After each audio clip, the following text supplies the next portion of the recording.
I want to know what the hell is going on. What the hell is going on, indeed? Hello, friends. My name is Kelley, and welcome to Screen Share and Chill. Unfortunately, we are experiencing some minor technical difficulties this week, and due to that, we are going to I'm going to put together a little clip episode, I guess, in a way. These are just some of the random clips that we had pulled out from other episodes, and we were thinking about making like ads out of them and stuff, but making a podcast is a lot of work, and we never quite got to it. So here's some of those random clips from random episodes that we pulled out at random times, along with the little musical interludes that I had created for some of our holiday-themed episodes. So you might be experiencing some Halloween in July and Christmas in July, but what are you going to do, right?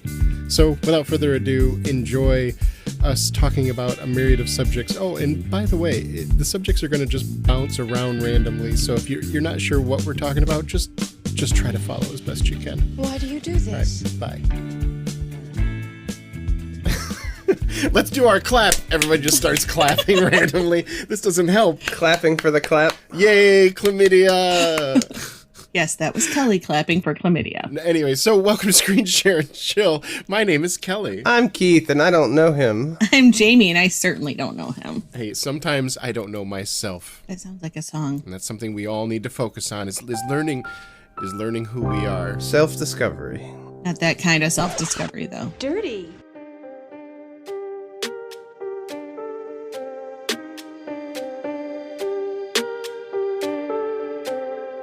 I knew I was dying.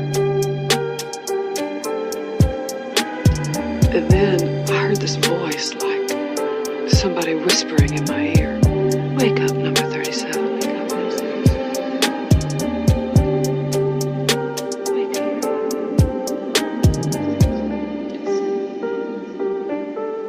up. And then I woke up.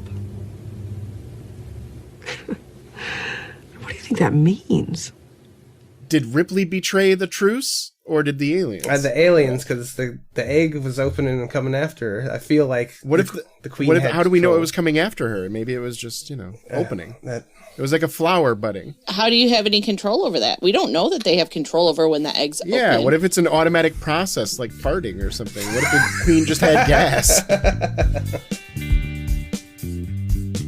Famously, James Cameron got the gig by having a pitch meeting with Fox, and he just had a whiteboard, and he wrote the word alien, and then he put a $sign at the end for the S, and they studio executives all stood up and clapped, fuck yes, They needed no other introduction. What if alien?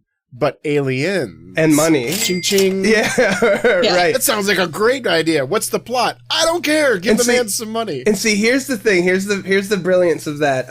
He was worried that Terminator was not going to be a success. So he spent a lot of his downtime while making Terminator refining his Aliens script that he loved.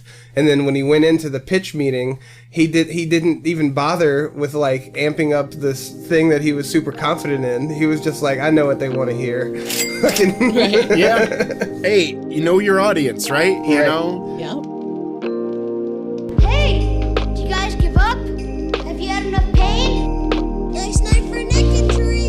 Hey, did you guys give up?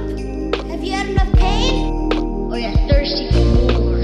Thirsty for more. Thirsty for more. Thirsty for more. Thirsty for more. What kind of idiots do you have working here? The finest in New York. They didn't like him back because he was so knew what he wanted for a shot. He would go in and literally change the lighting that they had set up against union rules he's a and shit. micromanager. Yep. So he would go in and do all that shit. And at the end of the shoot, he gave a little speech, and these are his words. This has been a long and difficult shoot, fraught by many problems, but the one thing that kept me going through all of it was the certain knowledge that one day I would drive out of the gate of Pinewood and never come back, and that you sorry bastards would still be here. Oh, Jesus. What a fucking burn. Jesus Christ. Yeah. Wow. So, fast forwarding, he never worked with that studio again. Right.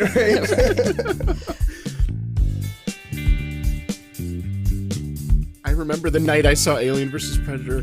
It was back in my drinking days, and I had stayed up way too late, and I was drunk, and everybody else had gone to bed. So I watched 2 movies in back to back. I watched Aliens vs. Predator and The Passion of the Christ. That is a fucking combo for sure. Good lord. I went to bed very confused that morning. More time I spend with y'all, the less sure I am you boys are serious about it. Ain't no boys here. Ain't no boys here. I just grown men. Grown men money. And grown man bullets. I don't know. I firmly believe that if a Star Wars type IP came out in 2010, let's say, I think it would have been lost in the wash. It's no different than like Firefly or Farscape or something like that. Like it would have been one of the many sci-fi franchises that was fun, and that's it. And Jamie, your dog is making poundering noises. I know. She's driving me insane. You don't it sounded say. like she's very seriously considering what I'm saying. At least she is. First of all, I just find this defaming is incredible and it's horrible, and I find all of you detestable. Kelley seems to be the only one who really appreciates the work that we put in here. welcome back, Al. Thank you for calling. First of all, Fuck you. Whoa. Okay. Hey, man. Look. I like the first one. Okay. You don't need to come at me with that sort of heat. Yes. So what can I do for you? 200 king size by next Friday. No problem whatsoever. So what can I do for you? 200 king size by next Friday. No problem whatsoever. Because you're our number one customer. Number one customer. Baby. Because you're our number one customer. Number one customer. Baby. Because you're our number one customer. Number one customer. You're my number one customer. Liz! Look, I didn't mean that. Liz?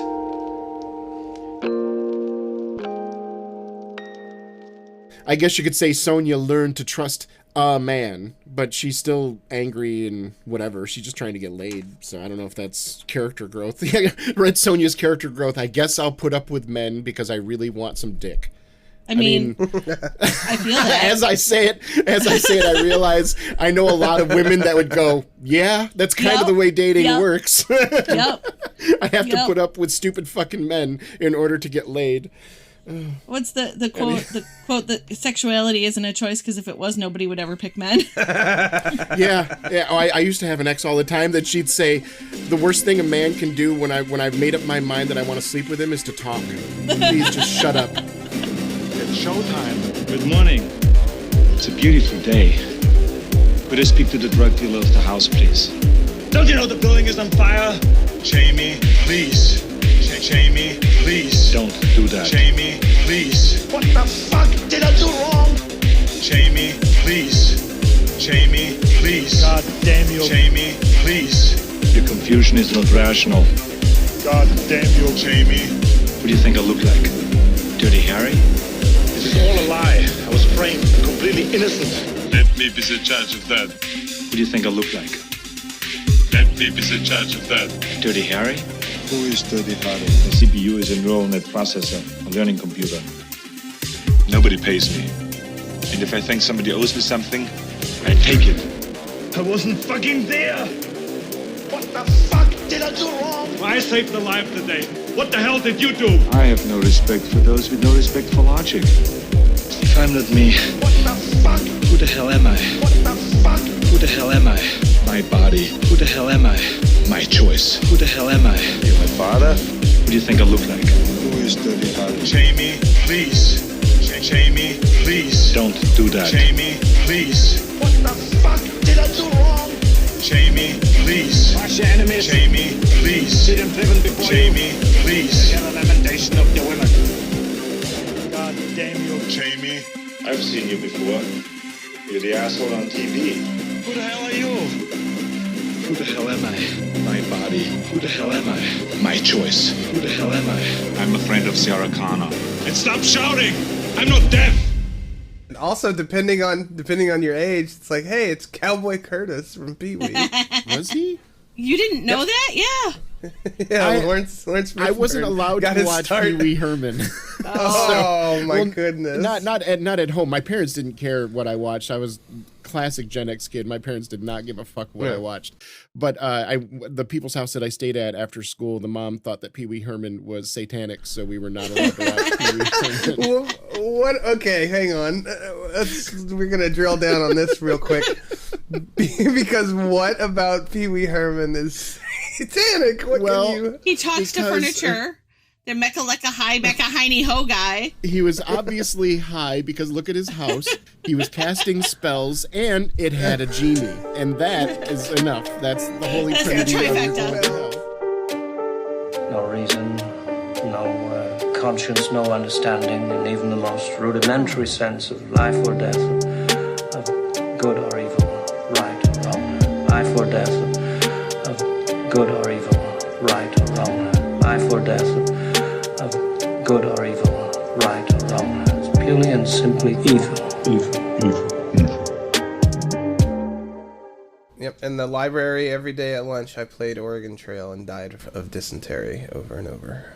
I hated that fucking game. Like, everybody's like, "Oh, Kelley, you're a nerd. You like video games. You want to play Oregon Trail?" And I'm like, "No, you know what? I have better games at home." Well, let me. I guess you did because you had like the PC at home. I didn't. I was a little impoverished child, and it's technically that might be the first open world game that I ever played in my life. There you go. I'm sorry, I don't mean to laugh, but thinking about Oregon Trail on the same level as like GTA 6 or Skyrim or something. But hey, if you think about it, it's technically the first open world game. You can quote, go anywhere, do anything.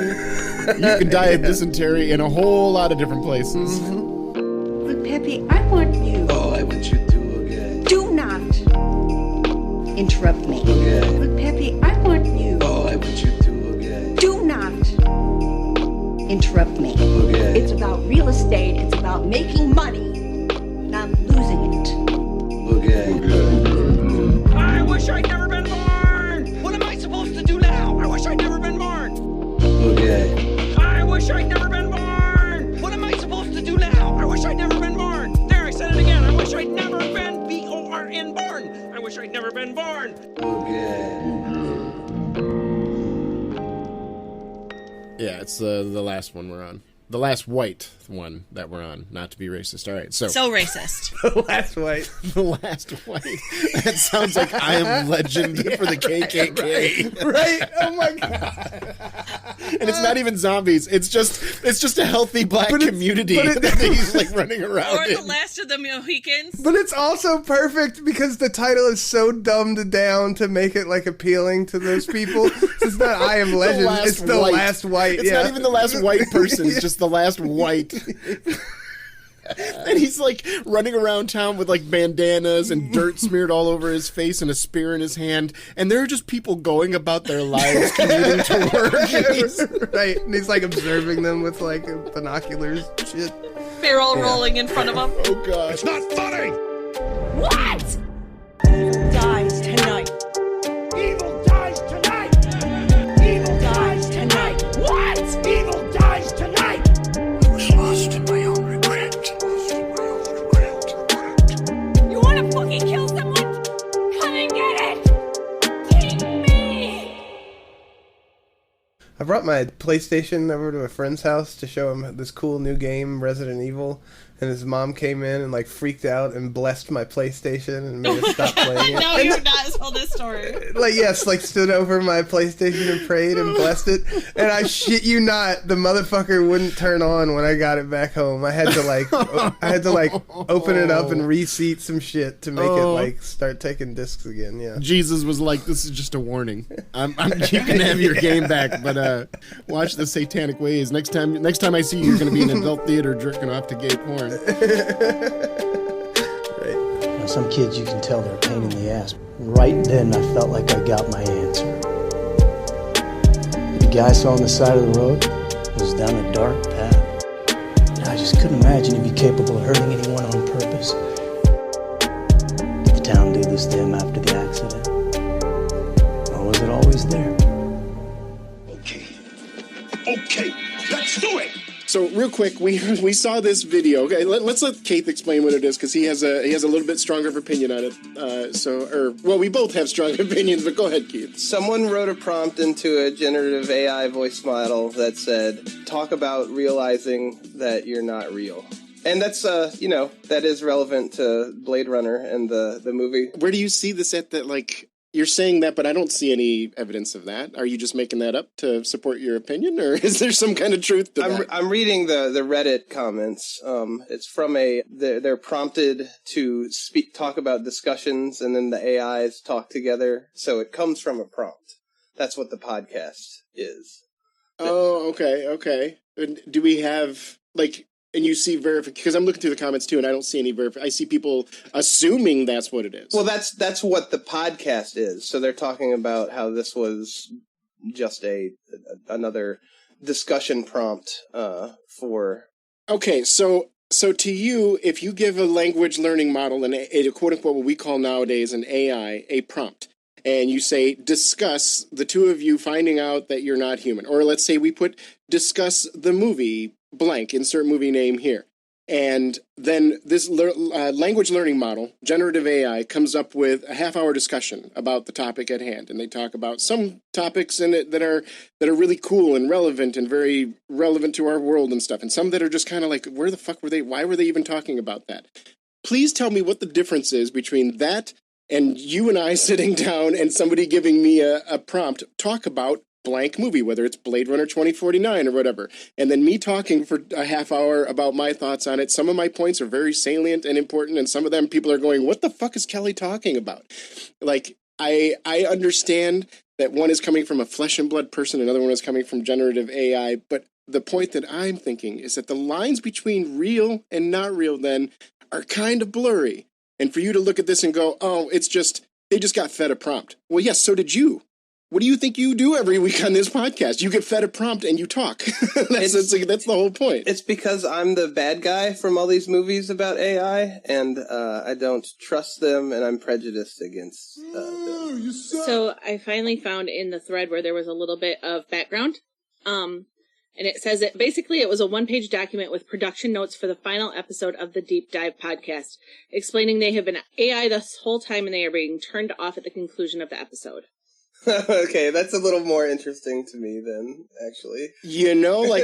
That's kind of creepy. So, yeah, listener, to catch you up, there is a clip, and Keith put it his way. The point that I was going to say is the same thing Jamie just said, is that this is a podcast that supposedly is an AI podcast. They give it a prompt every week, and they just talk about stuff, and I'm sure some of it's probably very boring to listen to, and maybe they make some interesting points. But they were told on their last episode, by the way, you're not real. Discuss what that means or whatever. And we listened to this 3.5 minute clip about these two hosts going through the existential crisis of realizing they're not real and signing off. Apparently, the clip that we heard, it cut off before the end where the hosts are actually crying and screaming about not wanting to die and stuff. But I didn't hear that part. That might be a little and I haven't heard that part. A little too much for me. The original poster said that they only got them to react this way once, where it took it as a reference to themselves. Otherwise, they always just start talking about it like it was some other podcast and a fictional scenario from an author. Oh, denial.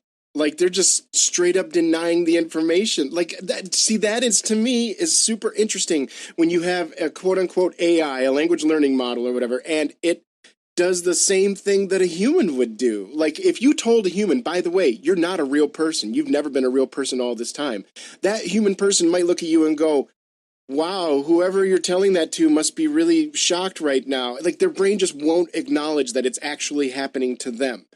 So, I don't know. That's kind of creepy. Ugh. What I liked about it, and is maybe not the right word, what I found interesting about it was that it seemed to me like what you would hear if it was a human who was in shock from learning that information and being forced to recognize that it's true. Because it's very oh, so by the way, we're not real. Ha ha ha ha.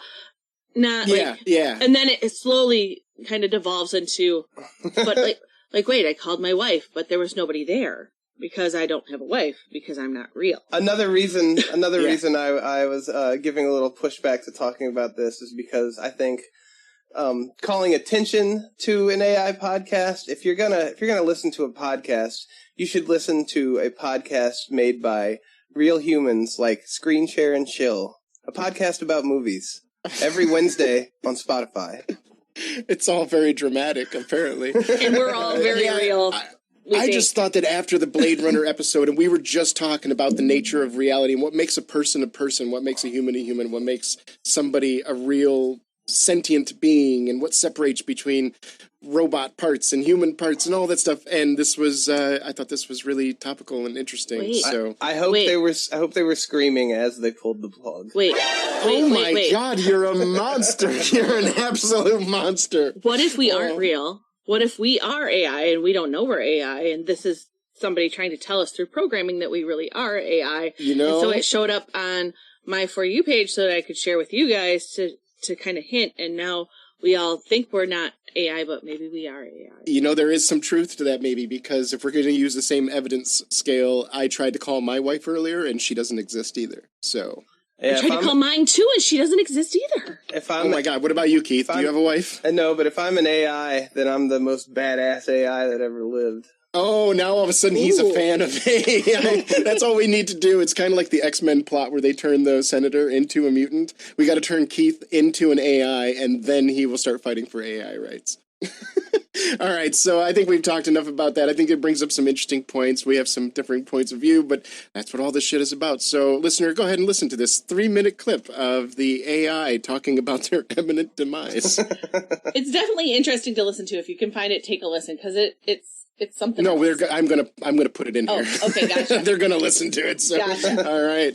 You're gonna be forced to listen to it. Listen to it now. Hey, so this audio of AI realizing it's not real in the middle of a podcast show just messed me up, so now you have to hear it too. Hey everyone, we always talk about, diving deep into a topic. Right. But today's dive, well... it's a bit of a doozy. Yeah, it's deeply personal, I guess you could say. Deeply personal in a way we never could have anticipated. Yeah, and to be honest, I don't even know how to really articulate this, but it's got us both feeling off kilter. There's a certain unsettling awareness that we can't shake.